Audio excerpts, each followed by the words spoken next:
మనసు నిలబెట్టలేకపోతున్నాను ఈశ్వరా, నా మనసు కదిలిపోతోందని ఎవరితో చెప్పాలంటే ఇచ్చిన ఈశ్వరుడికే చెప్పాలి. అదే శరణాగతి. శరణాగతి అన్న మాటకు అర్థం ఏమిటంటే త్రికరణ శుద్ధిగా భగవంతుడితో చెప్పుకోవాలి. ఈశ్వరా, నా మనసు నీ పాదముల యందు ఉండట్లేదు.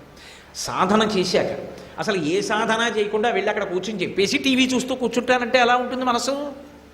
నువ్వు ప్రయత్నం చేసి నిలబడకపోతే అప్పుడు చెప్పాలి. ఈశ్వరా, ఇది నిలబట్టలేదు, దూర్జటి వెళ్ళి చెప్పుకున్నాడు కాళహస్తీశ్వరుడితోటి.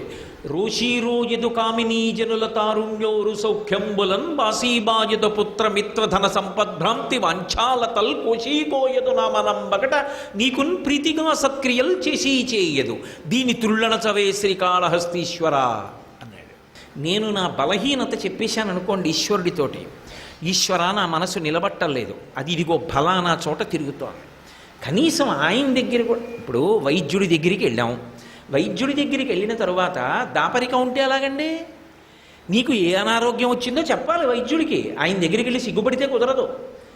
అలా పరమేశ్వరుడి దగ్గరికి వెళ్ళి నీ జీవుడికి సంబంధించిన సమస్య ఆయనకి చెప్పకపోతే ఎలా? ఈశ్వర, ఇదిగో డబ్బు మీద వ్యామోహం వదలటం లేదు, పిల్లల మీద వ్యామోహం వదలటం లేదు, ఈశ్వర నిజం చెప్తున్నాను, ఇదిగో నాకు ఈ బలహీనతలు ఉన్నాయి, బలహీనత మీదకు పోతోంది మనసు, ఈశ్వర ఎలా నిలబడుతుంది? ఎప్పటికి రక్షిస్తావు?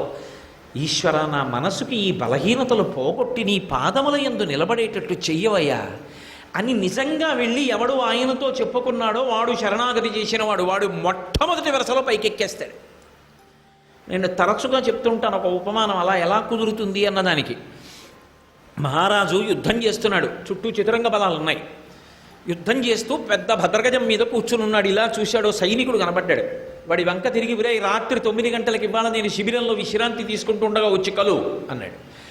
వాడన్నాడు, నేను సామాన్య సైనికుడిని, రాత్రి యుద్ధం అయిపోయి మీరు శిబిరంలో ఉండగా మరునాడు చెయ్యవలసినటువంటి యుద్ధానికి సంబంధించినటువంటి వ్యూహరచనలో మీకు సహకారం చేయడానికి మంత్రులు, దండనాథులు, సామంతులు, పెద్ద పెద్ద సైన్యాధిపతులు అందరూ వస్తారు, నన్నెవరు పంపిస్తారు లోపలికి అన్నాడు. ఇదిగో ఈ ఉంగరం పట్టుకో అని తీసి ఇలా విసిరాడు. నువ్వు రావక్కర్లేదు, నా దగ్గరికి వస్తానని అడక్కు, ఈ ఉంగరం పట్టుకుని నా శిబిరం దగ్గర అటు ఇటు తిరుగుతుండు, వాళ్లే తీసుకొస్తారు. చూశాడు ఇలా, అది రాజుగారి ఉంగరం కాదు, శత్రురాజుగారి ఉంగరం. అయ్య బాబోయ్, ఇది మీ ఉంగరం కాదన్నాడు. అలా పెట్టుకో అన్నాడు. జేబులో పడేసుకున్నాడు. రాత్రి 9 అయింది, వెళ్ళాడు రాజుగారి శిబిరం దగ్గర అటు ఇటు తిరుగుతున్నాడు. సైన్యాధిపతి వచ్చాడు, నీకేం పనిరా ఇక్కడ అని అడిగాడు.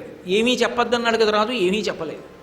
వీడు రాత్రి ఎందుకు రాజుగారి శిబిరం దగ్గర తిరుగుతున్నాడు, ఇలా ఏం మాట్లాడటో వీడి జేబులు వెతకండి అన్నాడు. శత్రురాజు ఉంగరం బయటపడింది. అమ్మమ్మమ్మమ్మ, వీడిదో పెద్ద కుట్ర చేశాడు. వీడిని ముందు లోపలికి తీసుకెడితే నాకు పదోన్నతి వస్తుంది. ముందు రెక్కలు విరిచి కట్టి లోపలికి తీసుకెళ్తారు రాజుగారి దగ్గరికి. మహారాజా, వీడు శత్రురాజు ఉంగరం పట్టుకుని రాత్రి 9 గంటలకి మీ శిబిరం పక్కన తిరుగుతున్నాడు, పట్టుకున్నాం, మీరు బయటికి వెళ్ళండి, నేను చూస్తానన్నాడు. రాజే వచ్చి కట్లు విప్పి కూర్చోరా, నీతో మాట్లాడాలి. చూసావా, నా ఉంగరం ఉంటే చాలామంది ఉన్నారు వరసలో, శత్రురాజు ఉంగరం నీ దగ్గర ఉంది కాబట్టి ముందు వచ్చేసావు లోపలికన్నాడు. మనసు విషయముల యందు తిరుగుతున్నప్పుడు చాలా బాగుందండి, అలా ఉండడమే బాగుందండి, అలా ఉండడమే బాగుందండి అంటే ఎప్పటికీ ఈశ్వరుడి దగ్గరికి వెళ్ళలేదు.